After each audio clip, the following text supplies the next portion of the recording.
Hello viewers.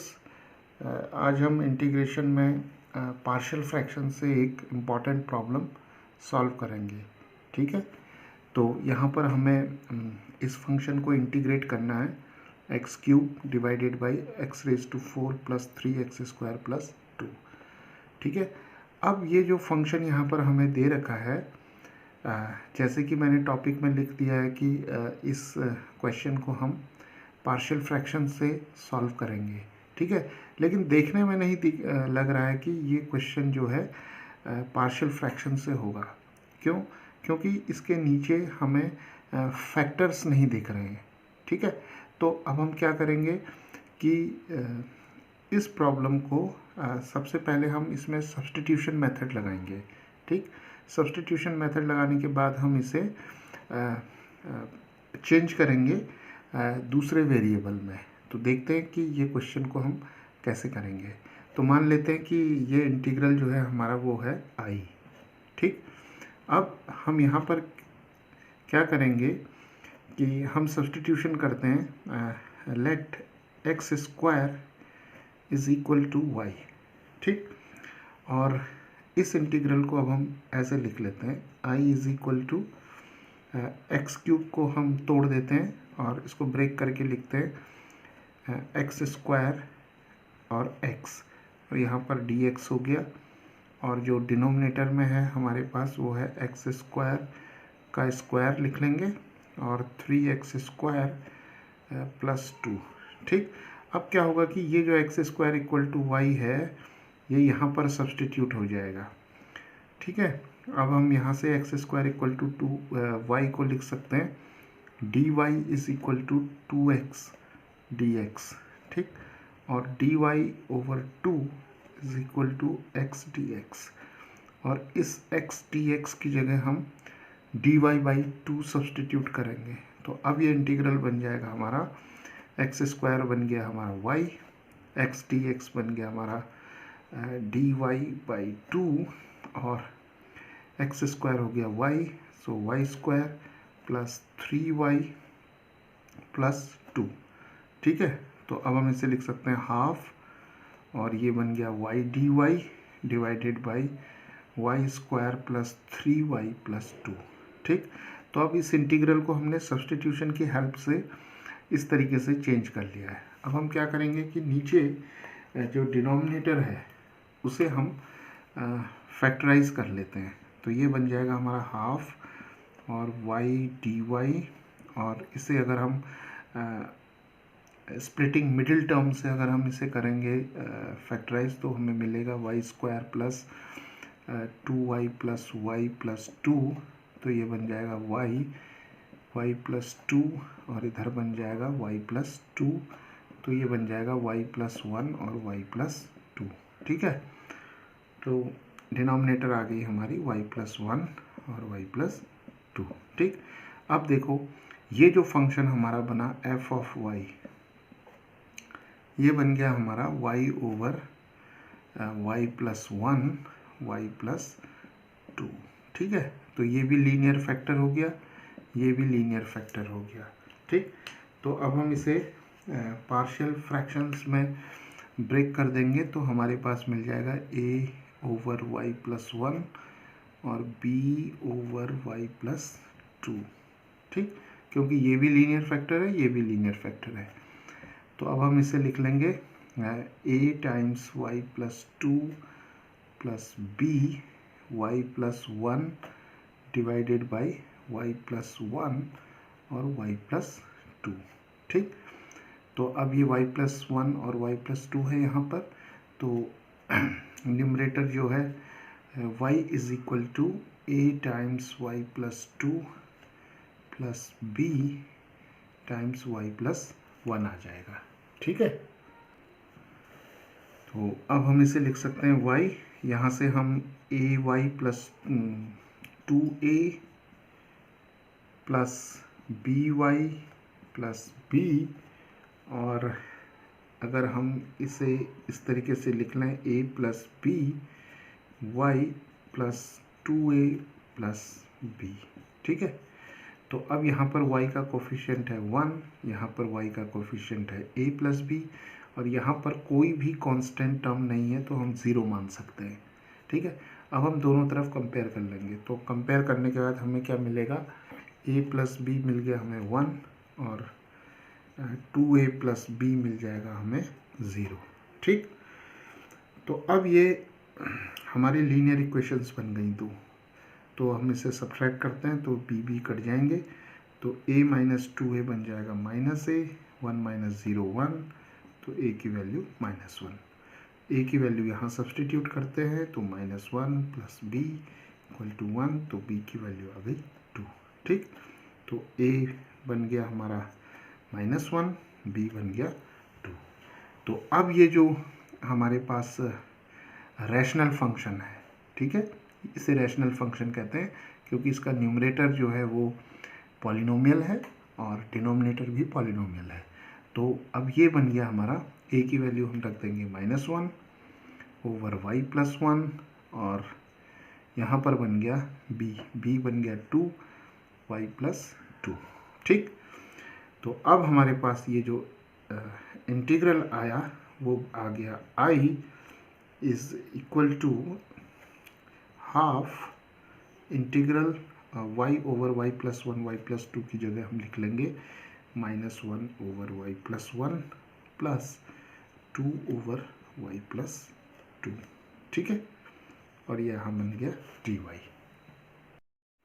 तो अब हमारे पास आ जाएगा i, तो यहाँ पर हो गया half -1 integral 1 over y plus 1 dy plus 2 integral 1 over y plus 2 dy।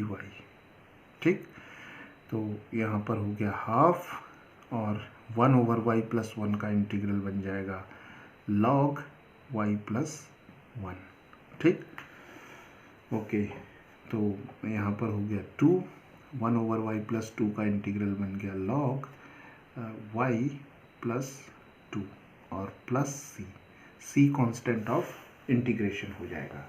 ठीक है, अब हम वापस क्या करेंगे, y की वैल्यू क्या है, x² हमने सब्सटीट्यूट की थी, तो हम यहाँ पर लिख लेंगे half minus log x, y की जगह x² आ जाएगा, तो हम इसको ऐसे भी लिख सकते हैं मॉड साइन के साथ x² प्लस 1, फिर यहाँ आ जाएगा 2 log x² plus 2 plus c। ठीक, तो चाहे तो हम हाफ से अंदर मल्टीप्लाई कर लें इसे, तो -half log x² plus 1 plus 2 और 2 यहाँ पर कैंसिल हो जाएंगे, तो हमारे पास आ जाएगा log x² plus 2 plus c। Right, so ये जो हमें इंटीग्रल दिया था, इस इंटीग्रल को सॉल्व करके हमारा ये आंसर आएगा। तो चलिए एक और प्रॉब्लम करते हैं। यहाँ पर हम लोग यहाँ पर हमें इंटीग्रेट करना है 1 ओवर e की पावर x माइनस 1 को। ठीक है, तो let i is equal to this integral. तो अब यहाँ पर भी हम क्या देख रहे हैं कि हम इस प्रॉब्लम को भी पार्शियल फ्रैक्शन से ही सॉल्व करेंगे, लेकिन जब हम इसे फर्स्ट ग्लांस में देखते हैं तो ऐसा लग नहीं रहा है कि ये पार्शियल फ्रैक्शन से सॉल्व होगा।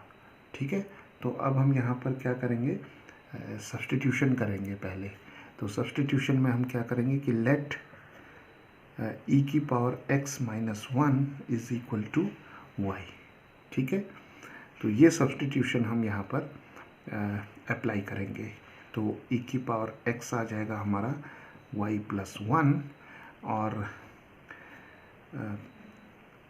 अगर हम दोनों तरफ डेरिवेटिव निकालेंगे तो हमारे पास क्या आ जाएगा, differentiating both sides with respect to x will have e की power x dx and here we'll have dy. Okay, so dx is equal to dy over e की पावर x, और dy over e की power x को हम लिख सकते हैं y plus 1। ठीक है, तो यहाँ पर हमने सब्स्टिट्यूशन मेथड का यूज़ किया और सब्स्टिट्यूशन मेथड में हमने e की पावर x माइनस 1 को y लिया, e की पावर x हो गया y प्लस 1, फिर डिफ्रेंशिएट किया दोनों तरफ, तो हमारे पास e की power x dx equal to dy आ गया, और dx को dy ओवर e की पावर x लिखा, और e की पावर x को वापस हमने y प्लस 1 लिखा। तो अब ये इंटीग्रल जो होगा वो y के टर्म्स में बन जाएगा 1 अपॉन e की पावर x माइनस 1 हो गया हमारा y, और dx की जगह हमारे आ गया dy ओवर y प्लस 1। ठीक, तो जिसको कि मैं लिख सकता हूँ dy over y times y plus 1। तो अब देखो ये इंटीग्रल जो है वो इस फॉर्म में आ गया है। तो अब ये भी लीनियर फैक्टर है और ये भी लीनियर फैक्टर है, तो हम इसको चेंज कर सकते हैं पार्शियल फ्रैक्शंस में। तो यहाँ पर हमारे पास जो f ऑफ y फंक्शन आ गया वो है 1 ओवर y प्लस 1, जिससे कि हम लिख सकते हैं a over y plus b over y plus 1। ठीक, तो अब हम इसे एलसीएम लेके सॉल्व करेंगे, तो ये बन गया a times y plus 1 plus b y divided by y times y plus 1, और यहाँ पर न्यूमरेटर जो है वो 1 है, तो 1 जो हो जाएगा इसके इक्वल हो जाएगा, 1 is equal to a times y plus 1 plus b y. ठीक, अब यहाँ पर हम जैसे हमने पिछले एग्जाम्पल में किया था कि a और b की वैल्यूज़ दोनों तरफ के कोफिशिएंट्स को कंपेयर करके निकाली थी, तो यहाँ पर हम एक दूसरी मेथड भी यूज़ कर सकते हैं।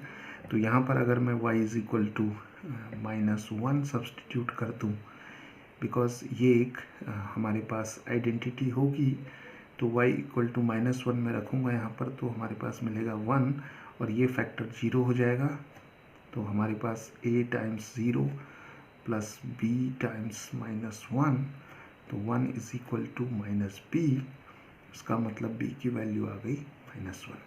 ठीक, तो y इक्वल टू माइनस 1 रखने से ये फैक्टर 0 हुआ, तो b की वैल्यू मिली। अब हमें a की वैल्यू चाहिए, तो हम क्या कर सकते हैं, y is equal to 0 put कर सकते हैं, जिससे कि ये फैक्टर 0 हो जाए। तो ये फैक्टर 0 हो गया, तो 1 is equal to a times 0 plus 1 बन गया, और इधर 0 आ गया, तो 1 इज इक्वल टू a। तो a की वैल्यू 1 और b की वैल्यू माइनस 1। तो अब ये फंक्शन जो है it takes the form, a की वैल्यू आ गई हमारी 1, तो 1 ओवर y, और b की वैल्यू माइनस 1, तो हमारे पास माइनस 1 ओवर y प्लस 1 आ जाएगा। ठीक है, तो अब ये इंटीग्रल जो है हमारा i, ये बन जाएगा integral we have 1 over y plus minus 1 over y plus 1 and dy। ठीक, तो यहाँ से हम लिख लेंगे इसको i is equal to integral dy over y and minus integral dy over y plus 1। Right, तो i इज इक्वल टू बन जाएगा 1 अपॉन y का जो इंटीग्रल होगा वो हो जाएगा log ऑफ y, और 1 ओवर y प्लस 1 का इंटीग्रल बन जाएगा log of y plus 1 and plus c is the constant of integration. ठीक, तो अब हम क्या कर सकते हैं, इसे log y, यहाँ पर जो y की वैल्यू थी हमारी वो थी e की पावर x माइनस 1, तो हम दोबारा से रीसब्स्टिट्यूशन करेंगे यहाँ पर, तो e की पावर x माइनस 1 और माइनस log y प्लस 1 की वैल्यू है e की पावर x। ठीक, प्लस c। तो अब हम यहाँ पर log की प्रॉपर्टी अगर यूज़ करेंगे तो हमें मिल जाएगा log e की पावर x माइनस 1, और ये x जो होगा वो यहाँ पर आगे आ जाएगा, तो माइनस x log e मिलेगा हमें, और प्लस c। तो log e की वैल्यू जो होगी वो 1 होगी, तो हमारे पास log e की power x minus 1 minus x plus c। तो इस इंटीग्रल का जो इस फंक्शन का जो इंटीग्रल आएगा वो ये फंक्शन होगा।